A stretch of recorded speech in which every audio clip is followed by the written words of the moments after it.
Terima kasih Anda masih bersama kami. Bagi Anda baru saja bergabung, kami hadirkan kembali 3 berita utama hari ini. Tanggul sungai jebol picu banjir bandang yang rendam permukiman dan jalan tol nasional di Pati. Tak ada kapok-kapoknya, 2 residivis pencurian kembali ditangkap usai menggasak motor di Demak. Kita ke Klaten mengintip kerajinan dari tanah liat, gerabah yang masih diproduksi dengan alat dan cara tradisional.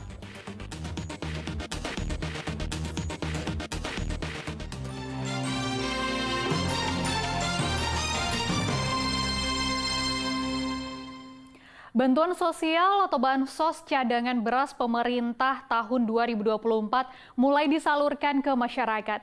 Bantuan kompensasi atas lonjakan harga beras tersebut diberikan kepada lebih dari 10.000 warga di Kecamatan Dawe Kudus. Bantuan sosial pangan kompensasi kenaikan harga beras dari pemerintah pusat mulai disalurkan di Kudus Selasa pagi. Salah satunya di Desa Kandang Mas, Kecamatan Dawe. Mahalnya harga beras membuat warga berpenghasilan rendah ini rela antre hingga mengular. Harga beras yang tak kunjung turun sangat menyulitkan kehidupan mereka. Ini cukup untuk 1 bulan? Cukup. Ini untuk berapa orang sih kalau di rumah? Saya 1 orang saja. Oh, 1 orang jenengan dong? Tidak ada anak, tidak ada. Anaknya sudah punya rumah sedikit. Bu, untuk persyaratannya untuk dapat beras ini apa aja sih, Bu? KTP, KK. Fotokopi KTP, fotokopi KK. Untuk tahun 2024, Kabupaten Kudus mendapatkan alokasi 53.876 penerima bantuan sosial yang tersebar di 9 kecamatan. Dan khusus untuk Kecamatan Dawe, ada 10.105 penerima bantuan. Di Kabupaten Kudus di tahun 2024 ini ada 53.876 penerima itu yang sebagai khusus untuk Dawe ini sendiri ada 10.105 penerima bantuan ini.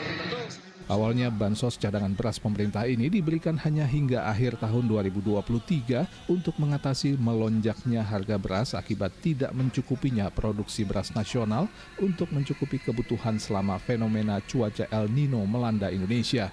Namun hingga saat ini, produksi beras nasional belum pulih dan upaya pemerintah menurunkan harga beras tidak membuahkan hasil.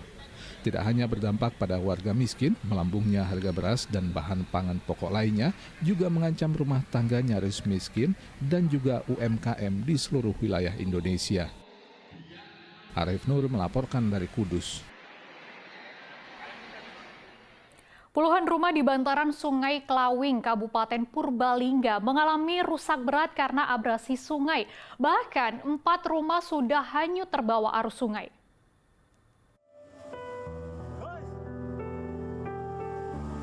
Puluhan rumah milik warga di sepanjang aliran Sungai Klawing, Kelurahan Banjar, Kabupaten Purbalingga dalam kondisi rusak berat.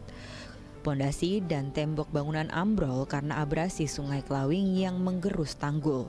20 rumah warga terancam ambrol dan hanyut jika aliran sungai deras karena pondasinya tergantung. Terdata ada 4 rumah sudah hanyut terbawa arus sungai. Abrasi di bibir Sungai Klawing terjadi sejak beberapa tahun terakhir karena debit sungai terus meningkat. Apalagi saat musim hujan, kondisi tanggul sungai semakin mengkhawatirkan. 20 rumah.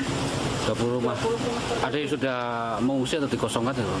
Belum ada yang mengungsi. Padahal sudah ada yang sampai parah sekali. Cuma ada bangunan yang hilang. Ada. Ada berapa total bangunan yang hilang? Bangunan kira-kira 4 rumah. 4 rumah ada hilang semuanya. Kalau dulu sini di bibir sungai ini sebuah daratan ya Bu? Gitu? Daratan. Terus? Sampai ke sana itu. 6 meter, 10 meter. Terus bergeser gitu sebenarnya. Itu karena apa Bu? Karena terkikis terus? Terkikis terus. Meski kondisi rumah warga terancam amblas, mereka tak bisa mengungsi karena tidak punya tempat tinggal lain. Warga hanya berharap pemerintah segera menormalisasi tanggul Sungai Klawing yang mengalami abrasi.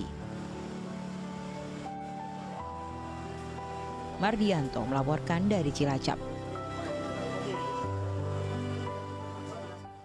Kita beralih ke informasi lain. Di Desa Melikanwedi, Klaten, punya sentra kerajinan gerabah yang mempekerjakan 200 orang.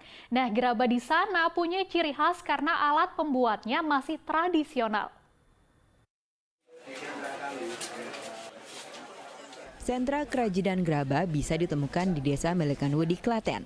Lihat, setiap hari perajin gerabah sibuk membuat gerabah dengan alat putar miring. Alat tradisional ini menjadi ciri khas dari kerajinan gerabah di Desa Melikan. Untuk di desa kami itu ciri khas gerabahnya itu adalah reduksi atau pembakaran menggunakan pengasapan.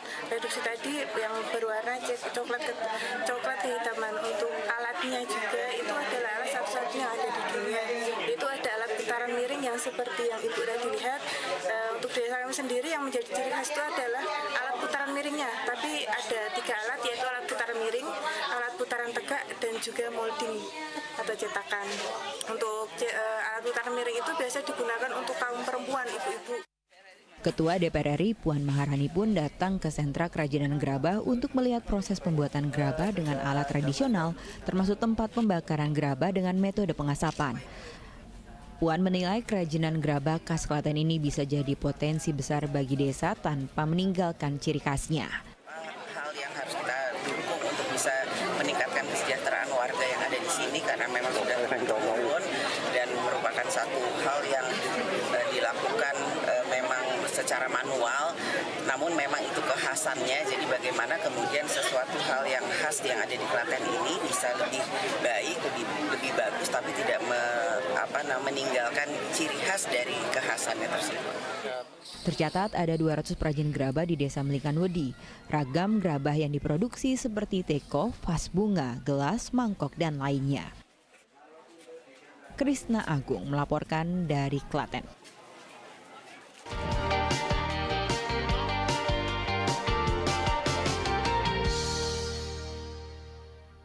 Informasi tadi mengakhiri jumpa kita hari ini. Atas nama rekan bertugas, saya mengucapkan terima kasih atas kebersamaan Anda. Selamat beraktivitas dan sampai jumpa.